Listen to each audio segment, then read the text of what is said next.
Students, today we are going to learn chapter number 5, coal and petroleum. We knows well about it, right? There are two different natural sources known as what exhaustible resources and inexhaustible resources, right? If solar energy, air, wind, sunlight are categorized as a what inexhaustible natural sources, while exhaustible resources are categorized into renewable sources resources as well as non-renewable resources. If we talk about renewable sources, land, water, living organisms are categorized as a renewable resources, while coal, minerals, and petroleum are what non-renewable energy sources. Got it? Now let's try to understand very first about inexhaustible natural resources. The resources are present in unlimited quantity in nature and are not likely to be exhausted by human activities are called what inexhaustible natural resources. Second, exhaustible natural resources. Amount of these resources in nature is limited. They can be exhausted by human activities in very near future are known as what exhaustible natural sources. Got it? Then after, what are the characteristics of a good fuel? It should be economical, it should be available easily, not emit poisonous gases on burning, it should produce a large amount of heat with respect to its mass, it should be easy to transport and handle, it should not produce a bad odor, it should be clean and should not produce many acids, it should not ignite easily at room temperature are the good characteristics of what good fuel, right? Now, coal. Coal is a fossil fuel from dead plant matter over millions of years due to heat and pressure. In this chapter, already we are going to learn exhaustible natural resources like coal, petroleum, and natural gas. They were formed from the dead remains of living organisms, so they are all known as what fossil fuels. How coal is formed? See here, from this picture you come to know about it, how it is formed. Coal is one of the fuels used to cook food. Earlier it was used in railways engine to produce steam to run the engine. It is used in thermal power plants to produce electricity, right? And in various industries as a fuel.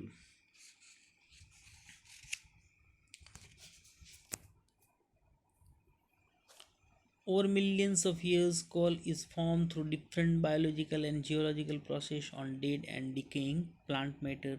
Coal mainly contains carbon. The process of conversion of dead vegetation into coal is called carbonization. Coal comes from a coal mine.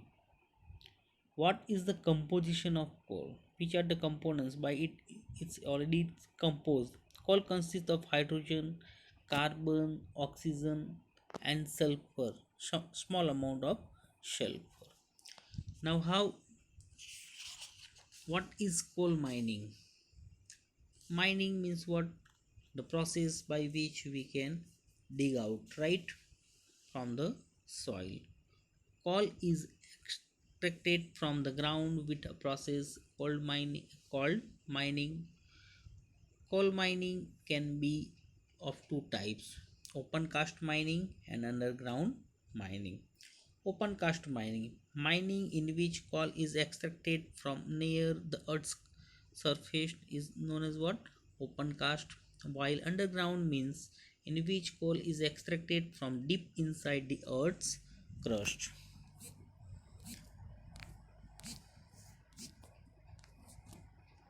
Now different types of coals.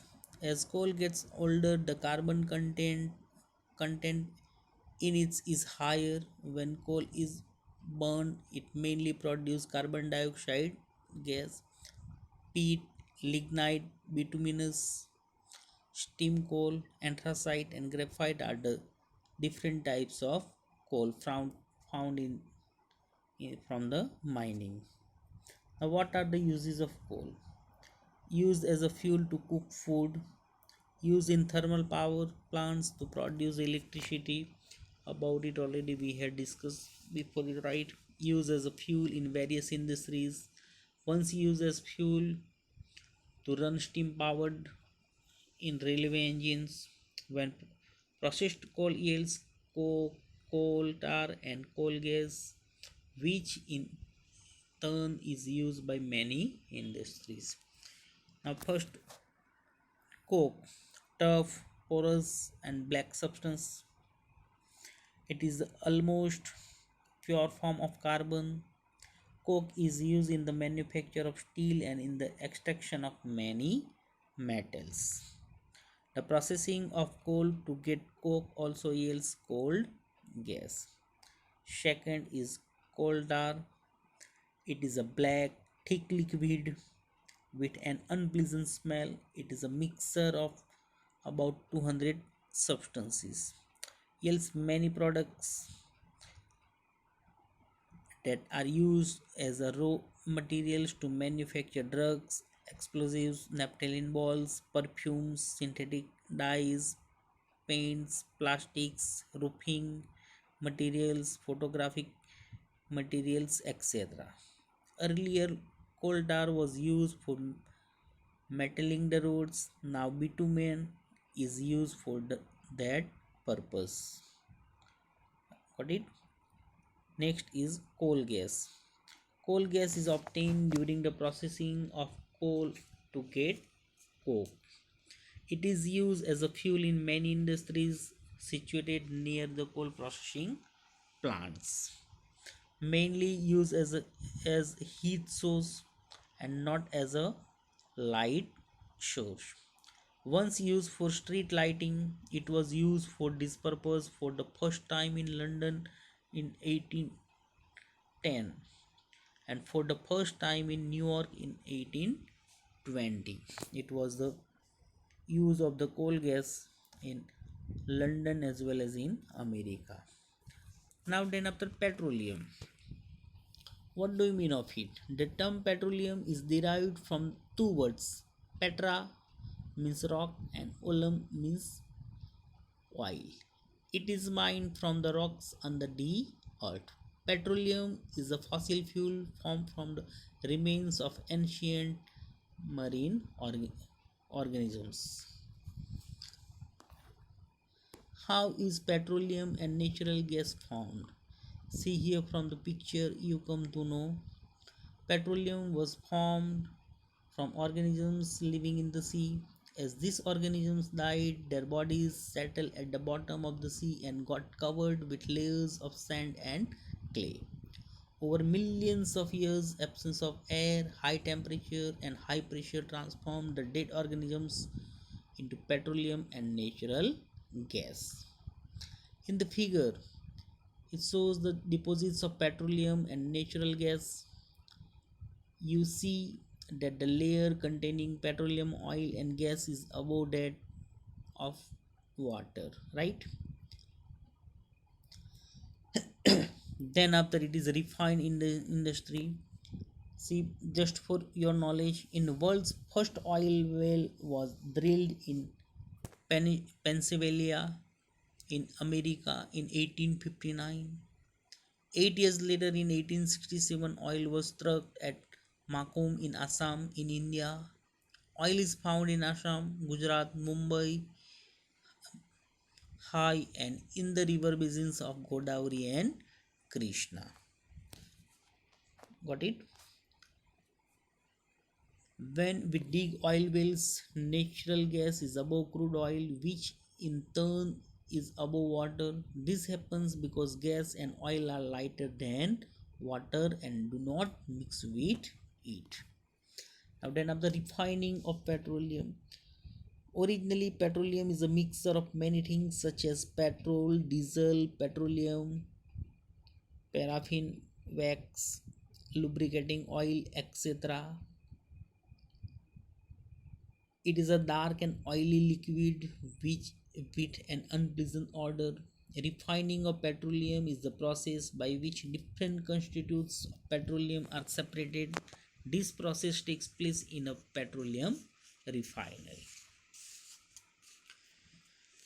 Many useful substances are obtained from petroleum and natural gas. These are termed as a what? Petrochemicals. These are used in the manufacture of detergents, fibers like polyester, nylon, acrylic, etc., polythene, and other man made plastics. Hydrogen gas obtained from natural gas is used in the production of fertilizers. Due to its great commercial importance, petroleum is also called what? Black gold. See here some uses are shown over here. Petroleum gas in liquid from L is known as what? LPG, fuel of home, fuel for home and industry. Petrol used as a fuel in motor, aviation. Solvent for dry cleaning. Kerosene, fuel for stoves, lamps, and for jet aircrafts. Diesel, fuel for heavy loaded vehicles. Electric generators. Lubricating oil for the lubrications. Paraffin wax for what? Ointments, candles, vaseline, etc. Bitumen, paints, and surfacing of roads. Now, why petroleum is called black gold? Already we had discussed about it, but once again we'll talk about it. Petroleum is called black gold because it yields several substances that are commercially successful. The useful substances obtained from petroleum and natural gas are called petrochemicals. Petrochemicals are used in manufacturing synthetic fibers, detergents, polythene, man-made plastics. Natural gas also yields hydrogen gas, which is used in the production of fertilizers such as what? Urea, right? Which is very important for farmers. Now, natural gas. Natural gas is a very important fossil fuel because it is a very easy to transport through pipes. Natural gas is stored under high pressure as compressed natural gas known as what? CNG. Nowadays we are using in the vehicles, right? CNG is used for power generation. It is now being used as a fuel for transport vehicles because it is less polluting. It is a cleaner fuel. The great advantage of CNG is that it can be used directly for burning in homes and factories where it can be supplied through pipes. Such a network of pipelines exists in Vadodara, Surat, Valsad, as well as in the big cities like Delhi, Ahmedabad, Mumbai, right? Natural gas is also used as a starting material for the manufacture of number of chemicals and fertilizers, and India has vast reserves of natural gas. In our country, natural gas has been found in Tripura, Rajasthan, Maharashtra, and in the Krishna Godavari Delta. Got it? Now, why is natural gas important as a fossil fuel? Natural gas does not cause pollution and has high calorific value. CNG is the natural gas stored under high pressure. Now, another some natural resources and are limited. Fossil fuels such as coal, petroleum, and natural gas cannot be created in the laboratory as it is not possible to create the natural conditions under which they are formed. Moreover, it takes thousands of years for them to form. Consequences of the burning of fossil fuels: increase in air pollution. The burning of fossil fuels results in the release of unburned carbon particles in the air. These particles act as a what? Pollutants and increase air pollution. Fossil fuels release poisonous gases such as carbon monoxide, sulfur dioxide in the atmosphere. Global warming, by which already whole world is suffering a problem. It is not a global warming, but what it is, a global warning for each and every, right? So we must be use it adversely to protect ourselves. Fossil fuels when burned release large amount of carbon dioxide in the air. As the amount of carbon dioxide increases, it results in an increase in the global temperature of the earth and leads to what? Global warming. In India, the Petroleum Conservation Research Association PCRA advised the people of our country to save petrol, diesel while driving, and given some tips are as follows: drive at a constant and moderate speed as far as possible, switch off the engine at traffic lights or at a place where we have to wait, ensure correct type tire pressure, ensure regular maintenance of the vehicles are the some points we have to keep in mind to save our natural resources. So are the points already we have learned in this chapter, coal and petroleum, right? So I hope so all of you understood well and try to use the natural resources with the good manners so we get for the long time duration. Okay, bye.